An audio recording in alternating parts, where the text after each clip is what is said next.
a lot of these funds put a lot of capital into very specific individual companies, which are now not able to transact in private equity or IPO, obviously, at the marks that they had.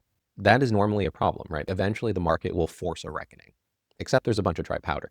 So at this particular point in time, a lot of the VCs are able to continue to pour money into some of these companies because a lot of the big VCs have a lot of dry powder. And some of these VCs can then keep their marks high, keep raising money, keep going through the cycle, et cetera. But at some point, you have to pay the piper because a lot of these funds are also starting to have more and more trouble raising money. This episode is brought to you by Kaya NXT. You'll hear more about how you can take the next step for your clients with their alternatives education courses later in the show. Let's get into it.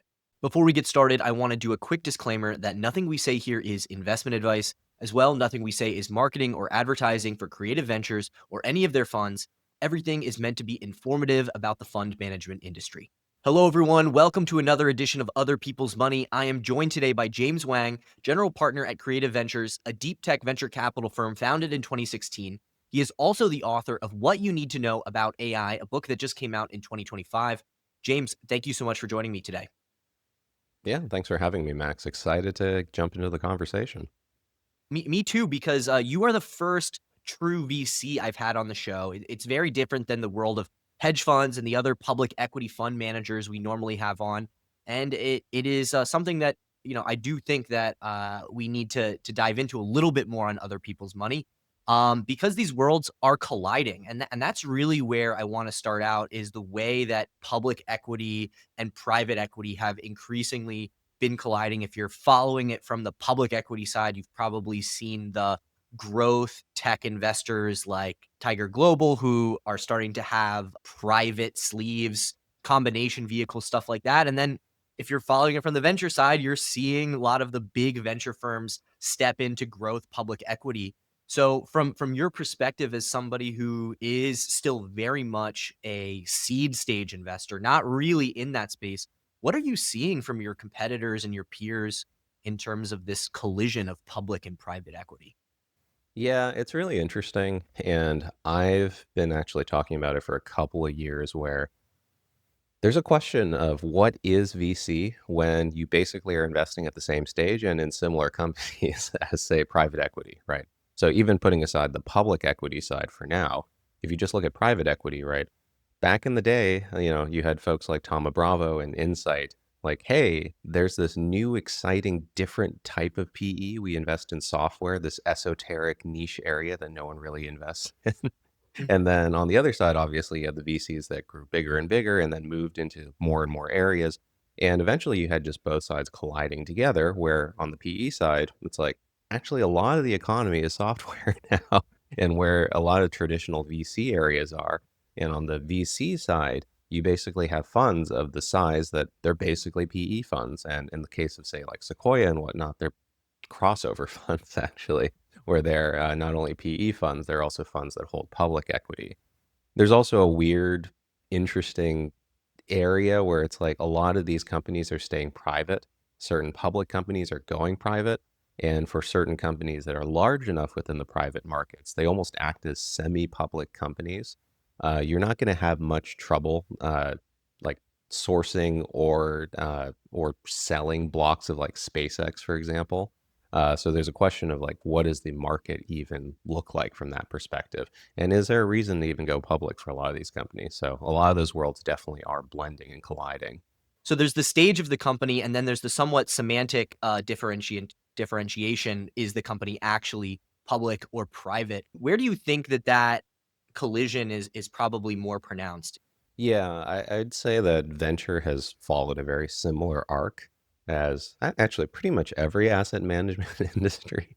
Back in the day, investment banks were smaller. Back in the day, hedge funds were smaller. Back in the day, PE was smaller. As a lot of these firms get more and more assets under their belt, uh, eventually you start needing to deploy a lot more capital. And if you're looking to not basically be investing in every single company that comes along from a venture perspective, you are going to need to put larger and larger and larger checks to work in effectively bigger and bigger companies. So there's a question of how much is supply. Like, okay, some of these companies are actually growing faster, they're growing bigger, they're able to make a bigger impact with more cash. So there's that side of the argument. And then there's the other side where it's just like, well, from a needs perspective and a demand perspective, VCs need to deploy more capital. Institutions, because of a lot of low interest rates, which we can also get into, needed to deploy a lot of capital into higher risk assets to stretch out on the risk curve and the return curve. So all of this came together to VC grows, it got very big. Some companies, yes, probably need more capital than they did before, but you also have a ton of capital pouring in such that now it's like, okay, if you need to raise a round that's a few $100 million, that used to be a mega round. That's kind of like a normal-ish kind of growth round, maybe a little bit on the high side these days. So yeah, the nature of the industry has changed a lot. Well, that begs the question, what is the role of VC in investor portfolios? Traditionally, it's been thought of as uncorrelated. There are many debates that have been had about to what degree is that just the ability to not mark or set your own marks, but just the nature of the company. So as it starts to look more and more like what's happening in the growth side of public equity markets, are allocators viewing it that way as equity replacement, or is it still being viewed as an uncorrelated alternative asset class?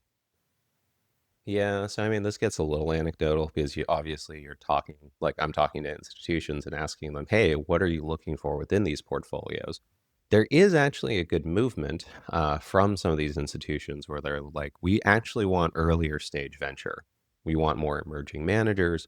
We want different managers that are investing in niche areas." A couple of years ago, like a little bit after 2022, Cambridge Associates, a lot of these different like investment consultants started to push that narrative because it's like, okay, things are not going well in the venture market. Here's an area that is probably less correlated and probably somewhere we can go. So I've seen like different LPs who are a little more experienced within venture, thinking about this kind of deeply and thinking about moving towards some of these more traditionally uncorrelated areas, which are smaller. But I still do see a lot of institutions where it's like it's put in our bucket, right? I mean, you've had different folks talk about like institutional investing. It's like it's in our bucket. We've already invested in them. We're doing re-ups, so we're basically kind of stuck with some of these big VCs because we already made the investment decision. It kind of rolls forward. So there's those two sort of opposing areas within this. I am still seeing a lot of folks just rolling into a lot of these big VCs because that's what they made an investment decision on. So they still assume that it's going to be the same. I would make an argument that even just from a mathematical perspective, if you start thinking about how big do some of these companies need to actually get in order to actually give you the 10, 20, whatever X return to make up for your losers, you're starting to get to the point where you're looking for something to become Google or NVIDIA right out the gate, not like with, I don't know, like 10, 20, 30 years of maturation in the markets where some of these like big companies at this point like are. Obviously, VC has done tremendously well in software, but there's a lot of questions now as AI. I mean, I've seen people say, "Oh, I'm not buying HubSpot because I just vibe coded my own like CRM and I'm able to do that." Now, of course, the person who is saying that is a emerging market software investor. So clearly, is closer to the subject matter than your average small business owner probably is in their ability to vibe code their own software versus buying somebody. But it's created a lot of questions about what type of companies should VC be funding. Obviously, you are a deep tech venture company, so you fall on one side of that. But more broadly in the industry, how is that conversation evolved?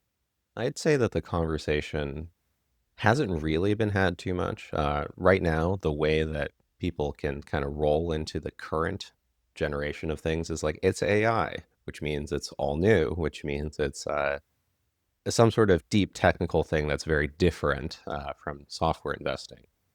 So I mean, I'll make a biased take because obviously I come from a biased place in terms of investing in deep tech, a lot of the hardware and stuff, which from my viewpoint and the firm's viewpoint is closer to what Silicon Valley was founded on. A lot of hard science, hard IP, hard whatever stuff in order to get outsized returns, taking a lot of this kind of risk, and potentially sucking in a decent amount of capital as you help guide the company through time. Venture evolved quite a bit over the years, where software is a great business, right? Software and the internet specifically. Very low marginal cost, very low startup cost. And with some of the things with network effects, you can basically capture a huge, huge market just by getting out there. And you can iterate so quickly. It's like you can be creative. It's a great business model as it's working. Over time, basically because a lot of software has become a lot of the economy, where it's no longer a sleepy, quiet part of a very small part of the S&P 500. It's now most of it in terms of different technical companies. We have reached a stage where that area is pretty tapped out in terms of a lot of the areas of new business. A lot of it's gaining share from existing businesses, pulling it out. So, what are the new frontiers? Um, I can argue deep tech. Other people can argue like certain areas of these different things within biotech and some of these other areas. But regardless of what it is, it's like kind of looking for what's the new area. In terms of software VCs, the way that a lot of them have rationalized this is AI is here. So AI is our new software area because AI is kind of software. I would make an argument, yes and no. It's literally written with software, but at the same time, the economics are quite different. So that actually breaks a lot of the model. And what I mean is, as you can see, startup costs for some of these AI companies is very, very high. And beyond that, your marginal costs, even though they're dropping, inference costs are dropping, other things are dropping. I expect it to actually go down quite a bit over time. They're still non-trivial. It still takes quite a bit of money to serve customers. So in a way, a lot of these businesses look more like traditional hardware businesses than they do software businesses, which again is like throwing some of the VC industry into a little bit of chaos from this perspective in terms of investing model. But it hasn't quite come to roost yet. There's ways of like, obviously the AI boom is still going, and a lot of these companies don't need to be marked down either, even if things aren't going well. I guess at the top of the market for VCs, they have the money, they have the brand name to be able to attract new talent in that has the expertise to try and parse through who are the winners and the losers. But in the middle of the pack, you have people who've been doing software and nothing but software for decades who are now trying to go in. Like, how do you think that's going to end for the people who don't have the domain expertise in these more capital intensive business models? If they don't have a big platform and brand already, that they're able to at least keep attracting capital and yes, keep attracting talent, a lot of these companies, a lot of these firms are just going to disappear or die, which we've already seen. A lot of, I think, over the past 2 years or so, there's been a huge number of closure of VC firms. A lot of them have, a lot of the traditional firms have a lot of their talent spun out. A lot of them are way smaller than they were before. At the same time, you have a bunch of concentration at the top of the market too. So I would say some of that reckoning is already happening. It's just happening a little more slowly and a little more quietly, where a lot of firms just aren't able to raise their next fund and aren't able to actually adapt themselves to some of this new environment.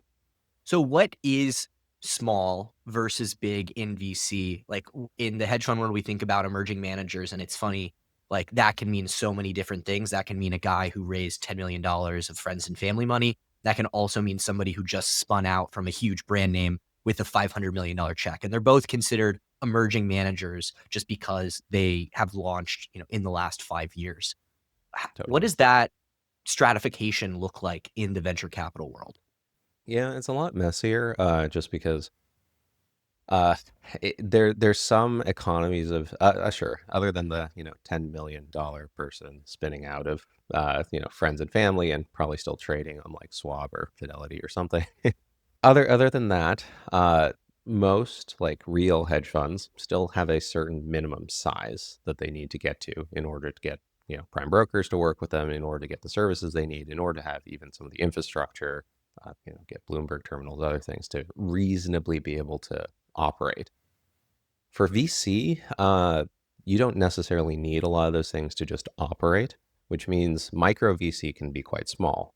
I know a lot of funds that are sub 10 million in size, which is a terrible economic model. But nonetheless, sub 10 million in size, a lot of more traditional looking funds, which are more like 30 to 50 in size, which historically is actually where a lot of the well-known VCs at this point started out.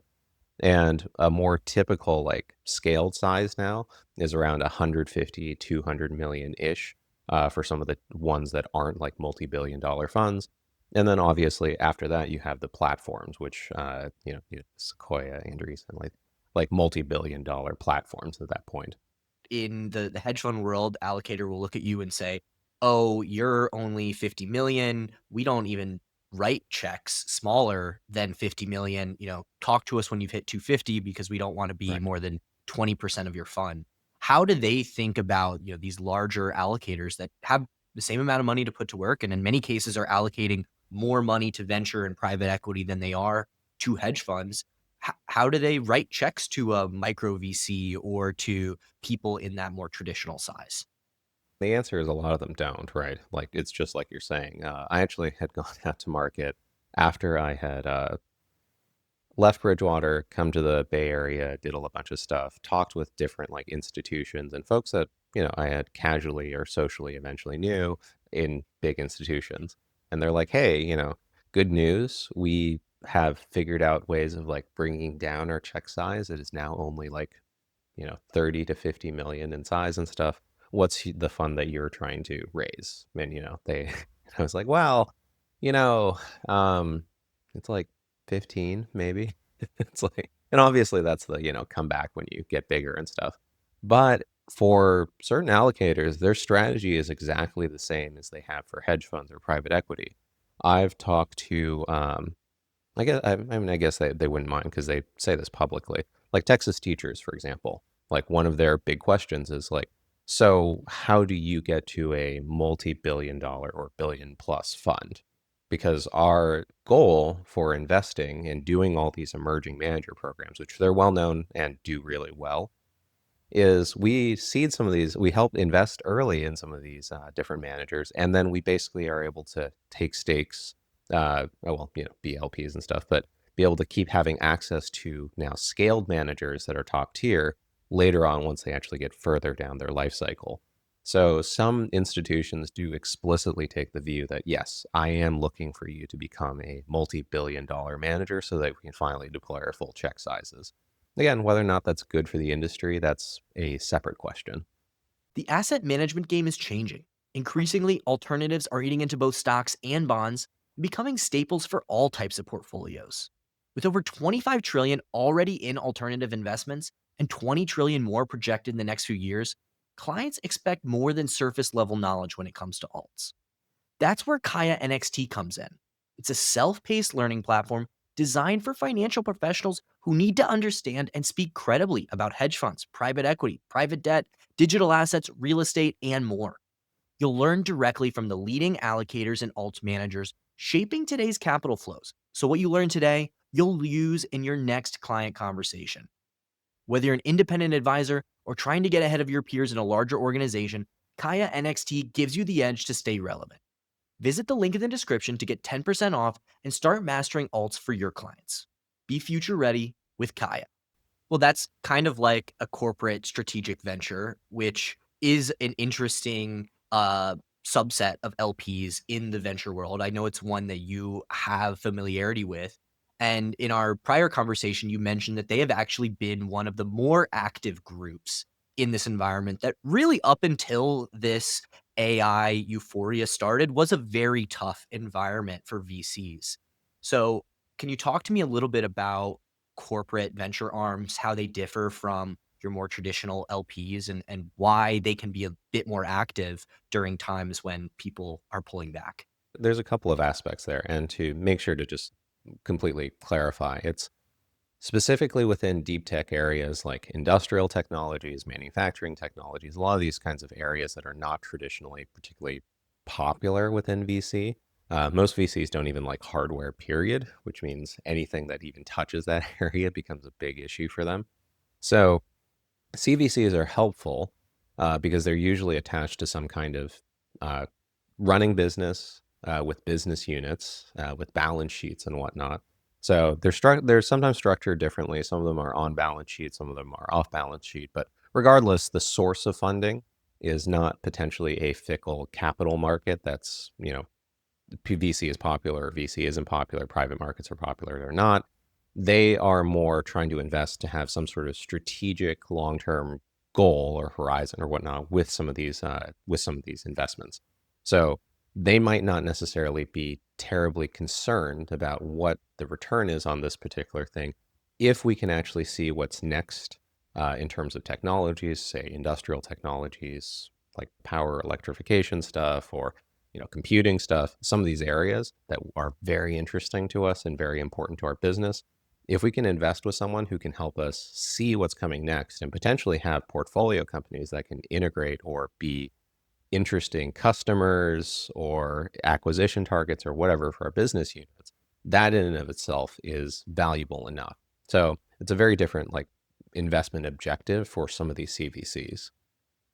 So beyond CVCs, in your size range, you're on fund 3 now, and it's about a $50 million fund. Who else is active on the LP side? Family offices, high net worths, that's always traditionally been an interesting hunting ground for VCs trying to get LPs, right? For a lot of the VCs that I know who are more in more traditional software, especially in Silicon Valley, what you do is you just talk with a bunch of different founders who have exited from software companies and know you, right? Uh, they're very comfortable with, hey, great, I'm really comfortable and excited about this. For a while, like some of the crypto stuff became a big thing too. So it's like people who made a bunch of money in crypto and are high net worth now and can put money in. So that's always been a pretty big traditional hunting ground. For deep tech, it's a little different because a lot of software founders don't really understand it and aren't particularly comfortable with it, in which case it's a little bit too much of a stretch. You might be okay being a software founder and stretching to fintech that's mostly software based, but you're not going to be okay with, say, stretching to a battery manufacturing platform that costs $1 billion a piece in terms of machinery. It's a very different kind of thing. So for us, we've actually seen a lot of family offices abroad be interested because, especially say in like Asia, there's more. Well, there's a variation between like some are conglomerates and like family businesses. Some are just like family offices where they've exited from some of their businesses and stuff. But there's more familiarity with some of these more physical and industrial industries than in the West, or especially in say like Silicon Valley. So we've had a lot of interesting success there, like talking with a lot of family offices from Asia because of that. But there's also sovereign wealth funds, strategics from that perspective, who are interested in basically seeing, like, again, what's kind of the frontier technology, especially since the US has a lot of the best stuff or a lot of the best talent from all over the world go into Silicon Valley and the US to make companies. So we've had sovereign wealth fund investors. We're talking to and likely will have a few sovereign wealth investors in our next fund as well. You would think because of their sheer size, it wouldn't make sense, but it does make sense for them from a strategic perspective, similar to CVCs, kind of seeing what's next on the horizon, uh, which is actually a big complaint that I have as well for folks in Washington, where they're actually competing quite a bit now with, in terms of US technology, with different sovereign wealth funds and stuff abroad who have strategic objectives, and the US isn't really doing anything to counter that. Do these sovereign wealth funds have sway on the geographies of the companies that these VCs invest in? Is there a explicit or implicit understanding that you are going to look in their home country for companies? Usually we don't have anything particularly restrictive on our side, because a part of the idea is to like create some of the cross border stuff, and for some of the cases for us it's pretty easy because, again, hardware based technologies or whatever, you might both want a home base in like some parts of Asia for just manufacturing and semiconductors and stuff, or you do want to expand your market out. So not really a hard kind of conversation to have where there's strategic interest there. That being said, it's definitely the case that, say, in in some of the Middle East, you can just Google well-known venture fund name and then Google, like, Saudi Arabia or UAE or whatnot. There's a lot of venture funds who are basically making funds that are specifically deploying to the region, which has never really had huge success in terms of startups. That may change at one point. But for the most part, like these are asset gathering exercises that are like whatever, like two is greater than 20 so long as the money, as long as the check clears, right? So you do actually see quite a few sovereign wealth funds also doing this. But part of my criticism here is for the US is that a lot of these competitive interests, I wouldn't say they're malicious, but they definitely are interested in, say, like, hey, we would like to have some sway in being able to connect with these VCs, connect with some of these frontier companies, and encourage them to, say, set up facilities and other things in our country, in our area, versus, say, in the US or somewhere else. Well, it's funny 'cause, there was a period of time when sort of like VC was at its peak, and there was a lot of conversation about basically saying, "You're gonna have to invest in fund 10, 11, 12 if you want access to the good fund," and it seems like there are the opposite thing is happening here, where it's like, "You're gonna launch a UAE specific fund if you want access to the UAE capital for your other funds too." Has the power dynamic flipped a little bit between the people with the capital and the VCs? Yeah, totally.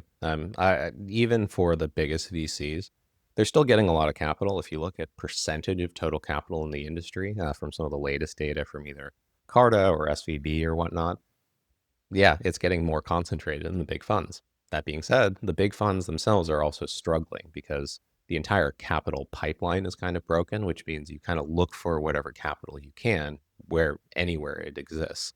Which, in certain cases, are some of these big sovereign wealth funds, say in the Middle East, where they'll give you the capital, you can deploy in essentially the region, and even if none of that comes to anything, you still collect the 2% off of the whatever several $100 million or $1 billion fund you're managing, right? Speaking of asset gathering, another area that these people have been going to is the RIA wealth manager side of things, with whether they're investing through platforms or if you're a large enough RIA or wealth manager, you can get some cases direct access, but a lot of it is through these types of middleman platforms. Is that a group that people in the 50 million range are going to, or is that still, again, going to the top of the market? It's mostly still at the top of the market. Like we've explored it some. We've talked with folks who say that it's a good channel and stuff, and we're still exploring it ourselves. I would say that most VCs in the smaller range that I talk to also are not really tapping into those markets as much. Because one of the things to just mention in terms of like RIA to RIA kind of things is part of that market got really interested in secondaries of well-known like companies. So SpaceX or anything in the Mosconomy is kind of case in point. But there are other companies too, like for example, Anduril like got super popular very recently. Everyone kind of wants a piece of it at somewhat price agnostic prices. So the RIA thing has become very popular in part because of that. The secondaries and semi-private market, where some of these companies effectively are trading almost like public companies, just within private markets. But also, there's an interesting regulatory angle here too, which is for some of the VCs themselves, they have become RIAs because there are restrictions on some of the VC regulatory exemptions for registration with the SEC. If you exceed, I believe the threshold right now is 20% of your holdings in a fund in secondaries, or rather non-VC type investments, you have to register with the SEC. So at that point, for some of these different funds, because they're trading so much in secondaries, or they do continuation funds as a way of rolling over all of their assets and giving liquidity to some of their LPs, but the vast majority of them still locked into it, that all requires registration, which requires becoming an RIA. How does that affect the day-to-day operations of the business? Have VCs largely been outside of the SEC's sort of compliance oversight? And, they've also been at the cutting edge of recognizing the importance of content creation for fundraising, for quote unquote adding value to your portfolio companies. And people certainly on the hedge fund side have been extremely cautious about doing any sort of content creation because of the SEC oversight. I mean, how is that going to change the way that these VCs have to operate? I would say that is a case also of worlds colliding, because I have seen plenty of hedge fund managers, including folks that I know who spun out of big platforms and whatnot, starting to do a lot of content creation. Some of the best uh, posts that I see are actually on Twitter/X from some folks who are talking about markets and whatnot.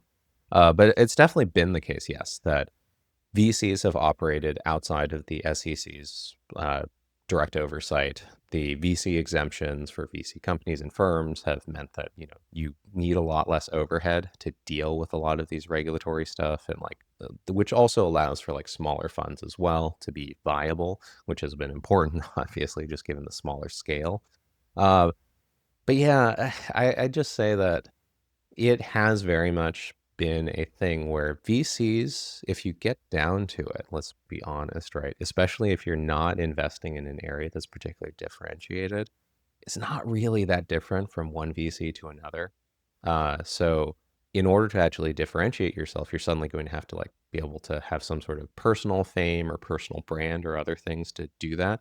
Because at the end of the day, VCs take money, they give it to startups. They all say that they have proprietary deal flow. For the most part, if you're talking about the popular companies in the Valley, everyone sees the same companies. Like, startups aren't dumb. They do know that in order to get good bidding wars and pricing, you generally have to tell more than one person that you're fundraising. So yeah, proprietary deal flow, kind of a myth there, but same deal flow, same money. It's all green, and same companies that you deploy into. At the end of the day, it becomes very hard to tell the difference between one VC from another, both from the startup perspective for getting capital from them, but also from the LP perspective for telling the difference between why invest in this one versus another. Maybe most glaring example of this is like, I think we've all heard the stories about like Saquon Barkley's like venture portfolio and the big star and athlete family offices and the deal flow that they get to see. And it's clear that this brand name, the familiarity, the ability to just get a story written, like that we've all heard that Saquon Barkley, I think, is an investor in Anduril or something like that. Uh, like how how much is that representative of the importance of brand name, and familiarity for getting into a round? It's important, right? Because again, like, how do you differentiate yourself?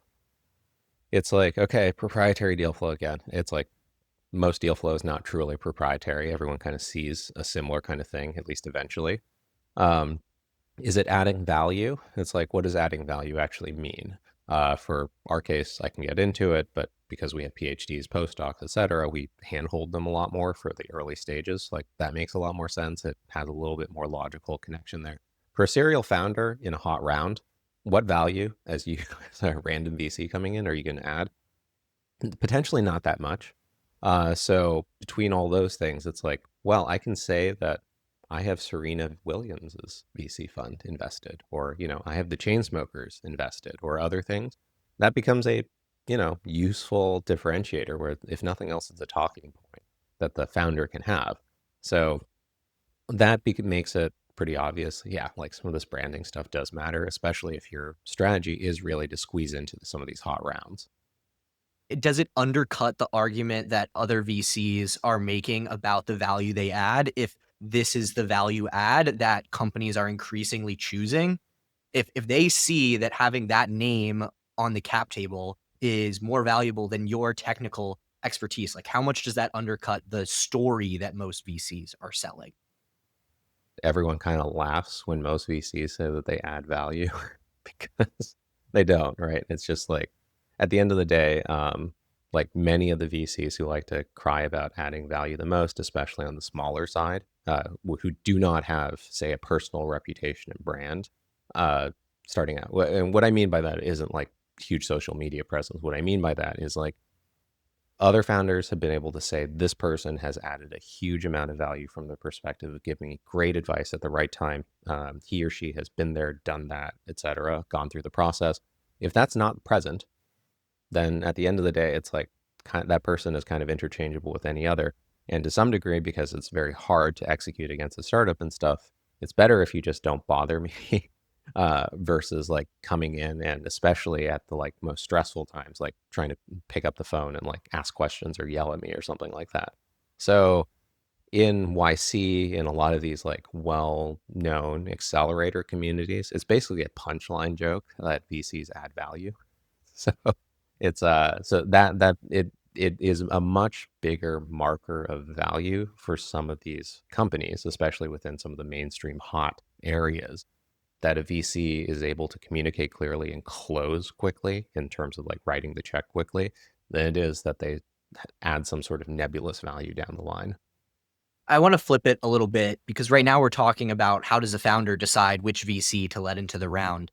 But I wanna talk about how does an LP who is not native to VC, who is thinking about adding VC to the portfolio, like let's say you're one of those wealth managers who is saying, hey, there's so much out there in the public equity world. If I need to add value to my clients, it's being able to help them make these much more difficult decisions. You know, the difference between being in the queues versus SPY, that's not going to be the difference between me keeping a client or not keeping a client, but being able to help them understand these more complicated asset classes like venture might be where an RIA can add value. So if I'm somebody who is there and I'm trying to determine which VC funds I would like to invest in, where should you start and how do you parse through the marketing materials? Because it's so different than an ETF, a mutual fund, or a hedge fund, even where you get monthly performance. I've personally needed to do that, but also a certain number of like exited founders had asked me that somewhat recently. And one of the questions was like, hey, how would you look at this? How would you think about it? And my response is like, look, again, I come from the hedge fund world. So I was at Bridgewater. I'm like very familiar with that. To some degree, I can look at a manager's track record in terms of just look at the chart and basically get a sense of, is this something I want to invest in or not? Because I know the different periods, like in like big liquidity pullback, et cetera. It's like 15, 20, 18, 2008, whatever. I know the periods. I can look at it. I can see how this manager did in real time and basically have a pretty good sense. Okay, are they interesting to me? Do they match what their strategy says that they're doing? Are they just essentially like buying, like selling liquidity and stuff like that? Blah, blah, blah. Easy.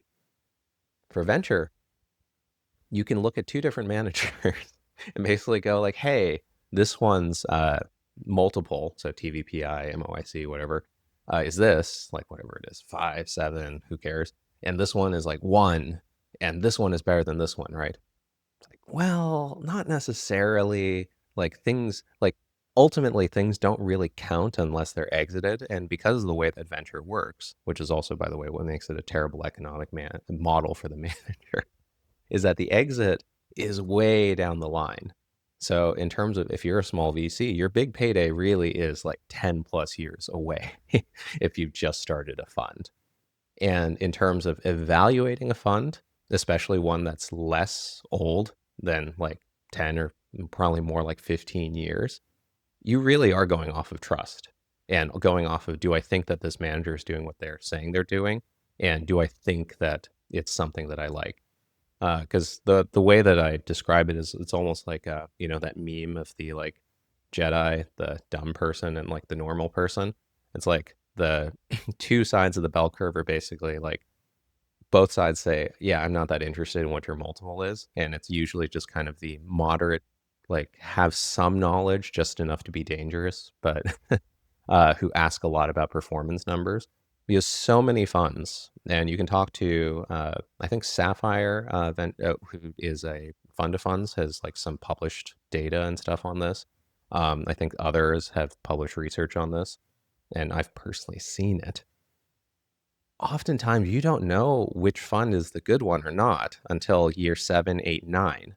And in certain cases, they flip because it's such a hit-driven industry that I've seen funds where it's like, this is our successful fund, this is our crappy fund. They completely flip because the successful fund's winner goes down the drain, and then the other fund suddenly has a breakout star that is like a fund maker, and suddenly it's a 10x fund. That happens so much that it's just very, very, very difficult to sit down and look at any of these numbers and make heads or tails of them, even putting aside like challenges, questions, gaming of data, and other things.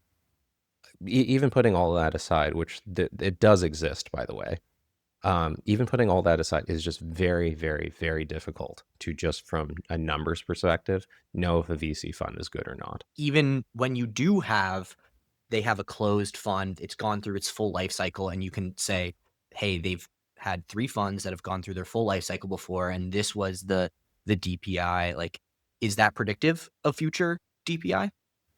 Not necessarily. I mean, you can ask, well, you can ask Kleiner or some other folks, not to like call out too many names, and trying to keep it to ones that have like, articles already out on them and stuff. But yeah, the industry changes a lot, right? If you think about it, I was talking about the early days of Silicon Valley being like some of these semiconductor companies, It's literal called Silicon fabs. Valley for a reason. Yeah. Right, exactly. And after that, it's like fabless and stuff like that. So that changed, but then it became software, and then it became internet, and then it became now like some of the AI stuff. It just changes what the industry is. Uh, will some of these current software investors be able to figure out how to survive in, well, both AI, but also like some of these new, like deeper technical areas that are getting more and more popular? Will they be able to make the transition? Maybe not. In which case, it's not the same people, it's not the same industries, it's not the same companies. Can you actually take forward that track record and say, yes, they succeeded in the last big boom. I think that they'll succeed in this one. Again, that's just what makes trying to evaluate venture funds so difficult, because to some degree, you have to listen closely to the process, understand like, hey, like this, I think I believe in this particular process. I believe in the people. I believe in their ability to like figure out what the winners are and potentially like catch the sales of some of them. That's pretty much all you can do, because even past DPI track records, like we're saying, aren't necessarily indicative of being able to catch the next boom. And we've seen plenty of firms like rise at a certain point and then fall in the next one. When a VC fund is in the process of fundraising, do you have any visibility into what companies they're going to be invested in? Is sharing like pipeline decks and deal flow decks is like pretty common. It's not necessarily like warehoused companies or whatnot. I've seen some people do that, but in truth, it's just like if you don't have the money to play and you have the time, you might as well watch and see if you have the ability to do so. Uh, these are more like samplers where it's like, hey, these are the type of companies I'm getting access to, seeing, etc. Which again, in certain cases, might mean more or less, but either way, it's just giving some sort of sample of like what it looks like. Usually, actually, what the evaluation criteria is, which maybe you can say is kind of dumb, but the evaluation criteria is usually seeing what you've done in terms of past hits, maybe, like even if they aren't exited or whatever, past hits that you've gotten into. It's a little harder for something like our area where it's like you don't have a well known household name, like necessarily on there. And also, I have heard from LPs that some VCs cheat this, which I had never thought of. And maybe I'm just not devious enough to figure this out. But I have heard apparently certain VC funds buying secondaries of late stage, like OpenAI and Anthropic, in order to stick the logo on their deck as part of their representative investments or something like that. So yeah, that's kind of how a lot of that particular process works within the VC industry, which again makes it really, really difficult to sort through like, do I actually think that this thing is real or not? What about like an index fund where you're basically placing too many bets to have the VC like returns? Like you're buying so little, but you've just indexed the entire valley. So no matter who wins, you're gonna have something. That fund is gonna be a dud, but it's Yeah, gonna help you market your next fund. Like, totally. is that those type of games? How common is this stuff like that? Some people do it well-ish from the perspective of like they have different strategies to like double down on some of their winners and stuff. But a lot of small VCs basically do that strategy. They invest small checks in a ton of companies, which means that effectively, just from a cash on cash perspective, it's not going to be a great fund. Like even if you have something that's an outstanding winner, there's only so much that you can do if it's like like 5% of your fund, right? In terms of cost investment basis. So yeah, it's that is a very common thing, and unfortunately, it is actually very much the case that certain people are able to raise on that because they say, "Yeah, I invested in like list the well-known companies." It's like Canva, Dropbox, like I've heard of those companies. That's great. I guess they're really good VCs. Uh, while while at the same time, yeah, the fund itself, from a construction and fund investment perspective, is never itself going to become a 10x fund that way. Now you mentioned pipeline decks. What are the other types of marketing materials that somebody due diligencing a venture capital firm might be receiving, and how would you rank them in terms of importance, or ones that maybe you should look over with a finer tooth comb? Case study decks. So we've actually been doing that a little bit more recently because for us it had always been like verbally. But I've appreciated more and more over time. This is actually a better differentiator than the slide full of logos or kind of weird slash intermediary slash fake markings or whatever it is. Case study decks of showing like here's where we think our winners are and here's what we did. So if you are a VC that says, "Hey, I get pretty concentrated and I add a lot of value and stuff like that," then a case study deck is a great a great chance to like dig into that a little bit. And eventually you can also ask the founder whether or not it's true. You can actually get some kind of evidence that this thing or strategy that they're saying that they're doing, whether or not it succeeds or not, is like, are you actually doing the thing that you're saying you're doing? And then from a case study perspective, it's like, is it working? Or at least intermediarily speaking, it's like, are we seeing it working? That I have seen more of the sophisticated like foundations and whatnot who have more experience investing in venture doing. They kind of like similar. They again like the bell curve of like really smart Jedi person, other person, whatever. I've often seen the foundations not care at all about what the paper marks are, like at all, and they purely ask about what's your process, who do you have on your team, how do you source these things, and give me some case studies of like how you've worked with some of these companies. If you go to a VC and you ask for that and they don't have it and they're just willing to give you the talk track, the verbal version of it, is that a red flag? Should a VC be expected to jump up to that bar if you say, "Yeah, I want this," and if they're not willing to put together a case study deck for you, like, bad sign? It depends on the maturity of the VC. I'd say someone who's like on their fund one and like raised from a bunch of friends and family and stuff like that, and then you say are a slightly more, like you're coming in more cold than say their current network that invested in it, so they never needed to put one together. Yeah, not necessarily crazy. If it is a more mature VC who doesn't necessarily have it at the beginning, maybe, but whatever. But if they're not willing to put it together and they're not able to put together anything substantial that you can check on, yeah, that's at least a yellow flag, I'd say, at that point. Because again, it's like one of the big things is like, can you actually reference check some of this stuff factually with some of the founders and stuff too? That is one of the only touch points you can ever have.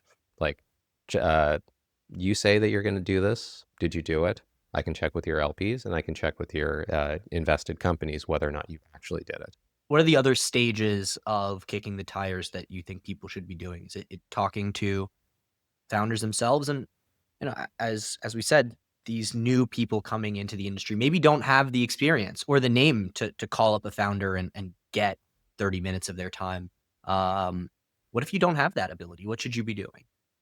I would say that most VCs should be willing to, and I know it's never quite the same if someone is providing you the references, but shockingly, I would say, at least as a first check, that is surprisingly effective. Certain people don't have references that they're willing to provide. Okay, great, red flag. That's easy. And certain people who provide the references sometimes, I have myself in my own capacity, like looking at different funds and other things. It's surprising, or hiring, for example. It's surprising how many people give you references that tell you something that's completely different from what the person told you, or like, or just like give you a reference that says terrible things about the person. Um, so Like, they yeah, don't even my know my that answer to person doesn't like them? yeah, so my so my answer to that is like, yes, it is best if you're able to independently source references. That's always the case, whether it's hiring, well, it's hiring anyone, right? Like hiring an employee or hiring a fund, a manager. But even just the level of getting the reference check that is provided, that is a surprising step that a lot of people fail, and it is a still a good thing in terms of keep kicking the tires. So before we transition to a little discussion about AI, I want to ask you about the market more broadly for venture and for venture-backed companies. It feels like beside the big names in AI and some of the defense tech stuff, you're not hearing much about transactions, whether it's new rounds, whether it's exits, IPOs. What is happening right now that has the works so gummed up? There just aren't distributions. Traditionally the way that the industry is supposed to work, right, is investor LPs give money, the money gets invested in companies, the companies exit, the money comes back to the LPs, ideally much more than was originally invested, but regardless, it comes back. And then they reinvest at that point, and then it keeps going in a cycle. At this point, especially after a little bit before 2022 with low interest rate, a ton of money went into the industry. Funds were raising every couple of months, like let alone every year. Like some of the funds were raising every single month, basically. They had so much dry powder.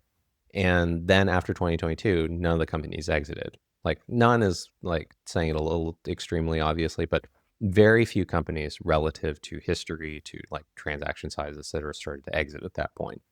That basically got the entire thing stuck. And then the issue has been a lot of these companies aren't getting marked down.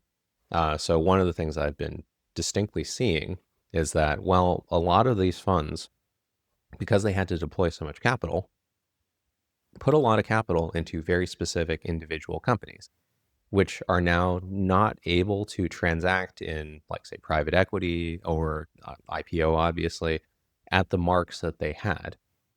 That is normally a problem, right? Like, eventually the market will force a reckoning, except there's a bunch of dry powder.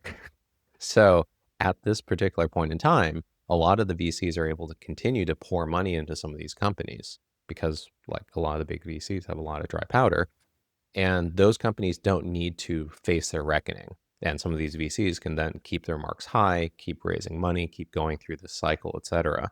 But at some point, you kind of have to pay the piper because a lot of these funds are also starting to have more and more trouble raising money because their LPs don't have money to deploy because their entire VC allocation is stuck. None of it's come back. A lot of the private markets too, but VC allocation stuck. They're over allocated effectively, and now like none of this is transacting. One of the ways that this can resolve itself is, well, some of these companies can get way marked down to a point where, yes, some of these companies can be M&A'd. Some transactions will clear for this. Maybe they could go IPO at a far lower value than they might have wanted, but that requires recognizing losses. And yeah, I had a piece on this that I think I had titled, "We're all special situations funds now," talking about some of this impact. But effectively, yeah, it's similar to what you saw in Japan or some of these other places. Like if you have prices that are artificially high, you don't necessarily, and you don't need to transact, the market will not necessarily ever clear. And that's kind of what's happening in VC right now. Well, in Japan, obviously the equity market went through like multiple decades before we got back to the pricing that we saw in the 80s when the bubble came through. I mean, is that how long this could take to finally work its way through? And then likewise, you had to have some regulatory changes in Japan that sort of forced companies to say, yeah, we actually do have to care about our shareholders in the markets and getting these prices right and getting these companies sort of doing what's best for shareholders. I mean, what is it gonna take to force some of this movement? I think the fuel eventually needs to run out, is starting to run out, which is dry powder. Like at some point, like if a company is unprofitable and burning money, I think it's a different thing if they are at least profitable or like break even and are able to just kind of limp along. But if they are unprofitable, which most of these companies are, still require continual capital infusions. If that capital eventually runs out, something needs to happen. Like someone needs to come in fresh in order to invest, in which case some of the pricing needs to change, or they need to sell and transact, in which case they probably need to drop their pricing significantly.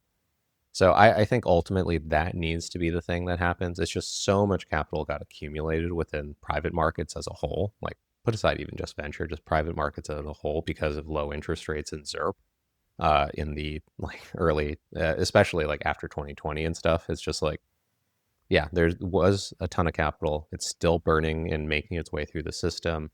But eventually, once it starts running down, like I think a lot of these companies will need to trend.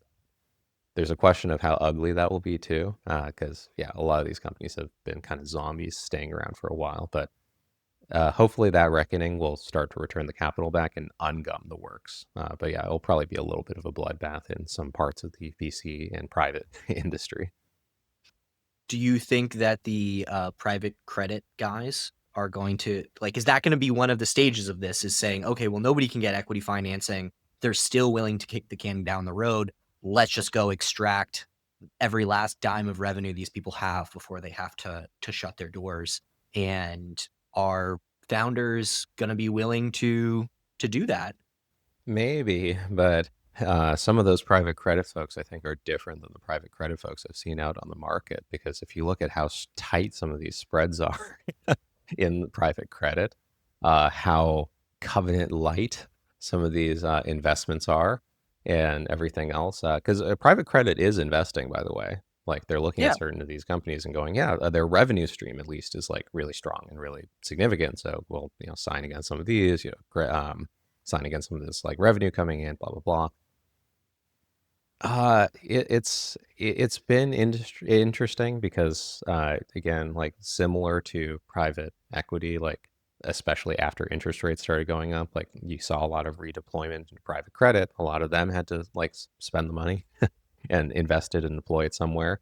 I've also seen like quite a bit of bad behavior within private credit markets too. Just talking as a not private credit investor, I don't think their situation is quite as bad as what's in some of the private equity and VC market. But still, I've seen like quite a bit of recklessness still within the market. So yeah, maybe the next generation or next group of private credit firms that come in and at that point need to do the financing and stuff will end up owning a bunch of it, and maybe that's the workout. But yeah, at least so far, private credit has not been much of a taming force. Let's close with a conversation about AI. I can't have the author of a book called "What You Need to Know About AI" here on the week of Nvidia's earnings and not ask you what do we all need to know about AI. Yeah, I mean, the reason why I wrote the book was insignificant. It was mainly because a lot of the takes out there are either, yeah, AI is going to kill us all. AI is going to like whatever Skynet, like it's going to like revolutionize everything, the singularity, or AI is all a hoax and it's just all fake, and eventually it'll go away and no one will like we won't even see anything of it anymore, something like that. For the most part, I was seeing like pretty extreme takes. And to be fair, that's what gets clicks and stuff. Like even my publisher was kind of like, "Are you sure you don't want to write something about how AI is going to kill everyone, or it's like it's going to be like hugely productive or something like that?" It probably would fly off shelves more. But the thing here is, if you think about how, say, like the internet boom went through, a very similar thing where it's like, okay, a bunch of things are happening. A lot of these companies ended up going under, especially as things got overpriced. But if you actually look at things in hindsight today, you wouldn't say that the internet boom was like just all fake, right? You actually look back and it's like actually a lot of our biggest companies at this point are essentially internet companies or are companies that came out of that, like Google or Amazon or whatnot, like that became like a big part of the economy afterwards. I think a similar sort of thing is going to be happening with AI, but the main thing that I like to emphasize is AI is pretty different from science fiction as it stands right now. Effectively, just to like put the teaser up, it's a very, very fancy autocomplete machine. That's literally what's happening under the hood, and that's literally pretty much what it is. That is still very useful, but it has very hard limits. on what it can do and what it can't do. Which means that humans are still going to be pretty important in this entire thing, like for quite a bit of time. So if I'm an investor who is trying to think about what AI is going to do to the markets or to individual companies, what are the things that you would be focusing on in terms of tracking the impact of AI? Is it the job market? Is it case studies, real case studies of AI coming into a company, improving margins? Uh, what are the signposts that people need to be watching for to determine where this is going to end up? I'd say adoption, but also different changes in what sort of business models come through. Because one of the things that I would caution is that it is always easiest with a new innovation to think about the first order. So meaning, oh yes, like as a traditional business, I'm going to adopt AI and suddenly everything will change. It's just like the digital office. The entire idea after the the internet and IT boom was like the digital office will change everything. Like because we turn from paper to digital, like we'll suddenly be like 10x more productive or something like that, and amazing things will happen, and we'll basically be the Jetsons. In reality, like stuff doesn't quite work that way. Just like in the internet boom, the analogy I like to make is first gen of how the internet boom went through. If you think about it, it's like, okay, a bunch of newspapers, especially smaller ones, went, this is great. The internet means that we can reach subscribers all over the world. I am the, Wichita Press or whatever it is. And now I can get anyone anywhere in the entire world to subscribe to my newspaper. In reality, how did that play through? Well, one, a lot of it ended up getting concentrated, right, in like basically the New York Times, like a few like big brands, because suddenly geographic barriers got annihilated. So suddenly no more like barriers to entry from geography, and you basically got concentration in players. But even a step beyond that, what you ended up seeing is a lot of the revenue actually got stolen away within the ad market, stolen away, like got taken, created, grown, but also taken by the internet native ad companies like Google, right? And Facebook Meta. So it's probably going to be a similar thing here where a lot of folks will look at it and go, this is great for my business. It's going to be so great because I can come in with AI and do all this stuff so quickly. And then the answer is yes, you can come in with AI and do a ton of stuff really productively and quickly. But the question will be, how will some of these things transition to AI native businesses over time, where the modality is just completely different because of the way that this thing works? So as far as this goes, it's like picks and shovels, folks, might be like really good. This is partially why NVIDIA has done so well for so long in terms of this and continues to mint money from this because of their CUDA platform, which I talk about a little bit in the book and stuff, and why everyone's so stuck on it. But you can look at it and basically go, right now we're still in the first innings. It's still not super clear exactly what the form of this will take, because I think you would have had a huge amount of difficulty at the very, very start of the internet boom to look at it and go, oh, look, all these small blogs and other things.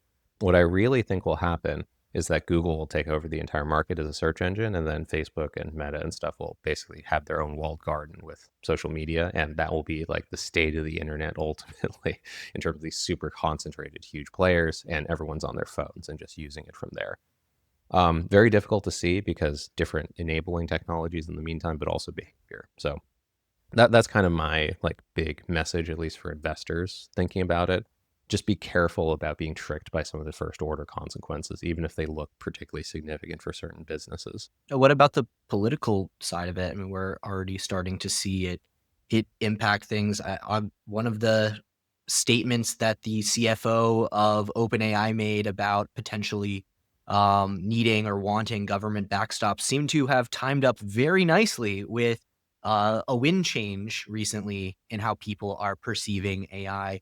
Um, you could say that that was a purely economic reaction and saying, well, if they need a backstop, then things might not be as good as they say they are. But it also stirred up some political unrest of people saying, wait, you're telling me we want to backstop the thing that's going to take my job? Um, so how much do you get into the way that it's going to affect us socially in the book? I talk especially about the jobs point because it's always been like a thing that I think worries a lot of people.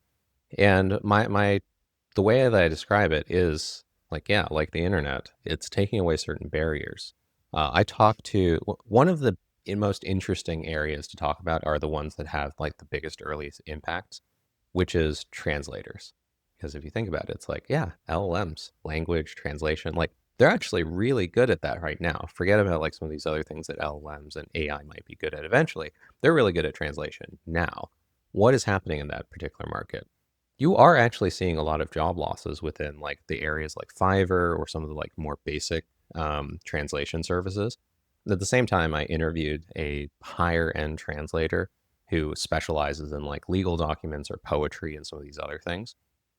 She's getting like 10x more work because she's charging similar prices, which are kind of high, but she's just able to pump through so much more because she just puts the thing into an LLM, has it spit out like the basic translation, and then knows to go back to very specific, tricky places to go like fix some of those herself. So she's able to just get a ton more done.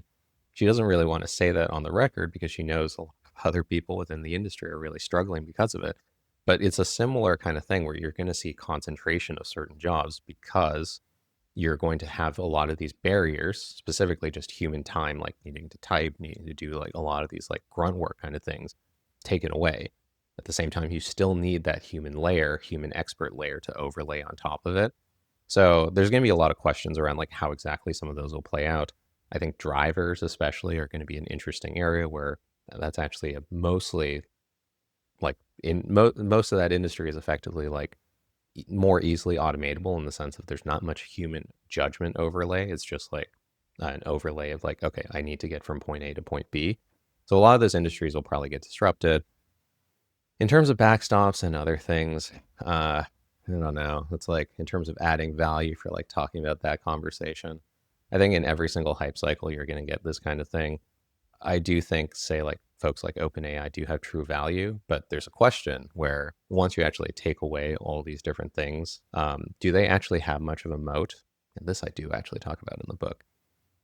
Same compute, meaning they all buy NVIDIA GPUs, same data, they all scraped and took the same data from the internet basically, and same models. They're all transformer based models. Yeah, you put some like mixture effect. You throw like different stuff on top of it, but at the end of the day, it's like similar architecture at the end and everyone uses some of the same techniques ultimately. Do you actually have much of a barrier versus, say, like Quen, like some of the Chinese AI models, which you can use for free and stuff? Not really. So there's going to be like a hard cap in terms of like pricing power for some of these. It's not to say they can't price, but it's also to say that, yeah, they might not actually make investors as much money as they're priced to make. You said they all have the same data. There was just a case recently in Germany. I forget who exactly lost this case, but a copyright case saying that, yeah, if you are going to train your models on the writing, on the work of human beings, you're going to have to pay for it. You can't just scrape it and steal it and spit it out in a way that's slightly different. How much has that been factored in? I think it was Meta in particular as well that also used LibGen, which is like a pirating platform for books and stuff, to go down mass download and basically mass upload it. Yeah, I mean, it's going to be interesting because I'm going to be a little, how should I say? It's not cynical per se. It's just the unfortunate reality is it's a little late at this point to try to like close that barn door because all of that data is already in there. If nothing else, it's in weights. So you can basically checkpoint it, like retrain it, whatever it is. But that data is already gathered. You need novel data at this point to make further improvements. Just doubling, say, like the internet in some sort of way is not really that useful for scaling up these models. Perhaps the easiest way without getting into like tons of the technicals under the surface is to talk about self-driving cars, which I think people have a better intuition for. At some point, a perfect trip from point A to point B on well-defined roads without any like weird things or whatever like in between becomes useless. Like you have enough like normal trips in a autonomous vehicle at that point where just some more of those or even like 10x more does almost nothing to improve the model for that. All AI right now is ultimately just statistical models, which means they cannot truly extrapolate outside of their area without usually like crazy things happening. though they can generalize quite well, which is the difference with modern AI versus previous ones.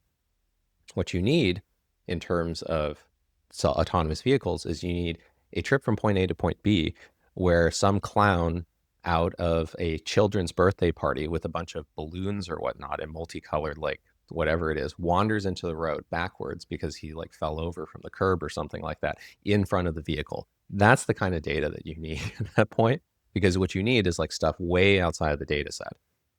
Going back to LLMs, there's going to be interesting push and pull, and I actually do think some of the market will evolve in a similar way as, say, like originally Napster and everyone pirated music, but because streaming services and stuff like Apple Music, Spotify, etc., made it really easy for consumers to just buy small amounts of like the music that they want or subscribe to it.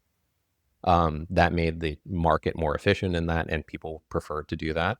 I do actually expect like some of these AI companies will subscribe to, buy some of this data or whatever, but it's going to be more niche and targeted. It's not going to be like some other, no offense to people because, I respect authors and whatnot, being an author and stuff like, but another romance novel or something like that. Like that's not going to be the thing that like, okay, like big model company wants to pay for to like feed in. It's going to be something much more esoteric and differentiated. Do you see a world where there's almost like your job is to be a situational, like somebody who imagines crazy situations? I like to think about just having this conversation with somebody about like how like so much of like the Jewish laws are like, well, what if this is happening on a Friday? And then there's like a new technology that pops up. They're like, well, how do we deal with elevators on Fridays? And then they come up with a solution for it. Like, is that something that you see where increasingly we're just thinking like, what are the tails? What are the edge cases that we need to fix for? And that's still going to be a human job. Or you just are able to make automation much more efficient and basically just have a human in the loop somewhere way, way, way above the process that can, yeah, like maybe that person is the person who makes the decision on that, and that becomes codified within the broader like AI stack or whatever. Yeah, I mean, that very much could be the case because as it stands right now, AI is really most useful with human experts. Like they basically, it's basically supercharges human experts. It doesn't replace them. And like that's going to be the case for a long, long, long time, foreseeable future, just because this current technology can't, again, extrapolate outside of its data set. So that's going to be a thing for a long time. And I guess if you want to put it that way, yeah, that person will be around for a long time. That does actually create questions for jobs, by the way, which originally I was kind of dismissive about the jobs point personally, because I was kind of like, from a macroeconomist perspective, ex-Bridgewater person, economic history, et cetera. It's like, we've like made transitions and we've figured stuff out, and like humans are surprisingly good at like figuring out how to like employ people and like do productive things for people in terms of the economy. But thinking about it like more over time, I do think there probably will be a short or moderate, like medium term kind of disruption. It's happened in other times in history, industrial revolution, like literal Luddites and stuff like that, Yep. which I do go into in the book because, it's like an interesting historical case study. I worry especially about, say, like, yeah, sure, like drivers and stuff, but also young people. Like I've seen multiple cases, like quite a few cases of hedge funds, of tech companies, tech startups, of a bunch saying, I'm not hiring like new entry level people because in the past, like whatever it was, it's like cheaper entry level person still need to do like grunt work or whatever. And if I didn't hire the entry level person, someone more senior would have still needed to do it and spend the time. Again, the thing AI does is it supercharges your experts.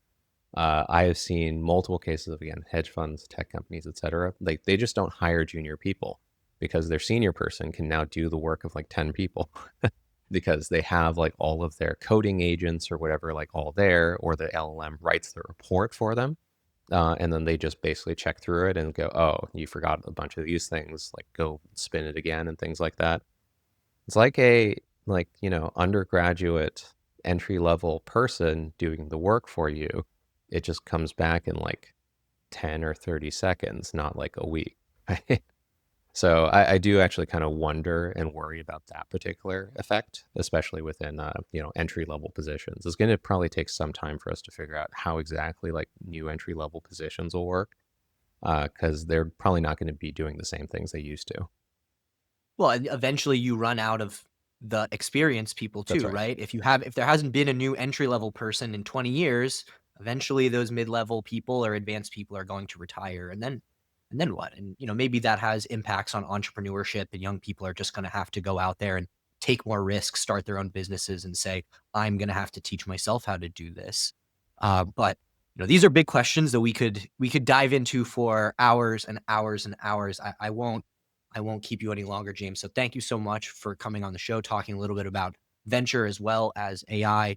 Obviously, people can find your book on Amazon, at your local bookstore, wherever that may be. Uh, you're a venture capitalist. You got to have a Substack, at least one. I So do. where Yeah. else can people read you? It's weightythoughts.com, which is actually the impetus for the publisher to reach out about writing a book originally. So, yeah, I write a Substack about AI, some of these societal issues, and other things. So, yeah, follow me there if you're interested. All right, James. Thank you so much. All right, take care. Thanks so much, Max. Thanks for listening. Remember to check out Kaya NXT to level up your alternatives knowledge today. Visit the link in the description to get a 10% discount and learn about what's next for your clients.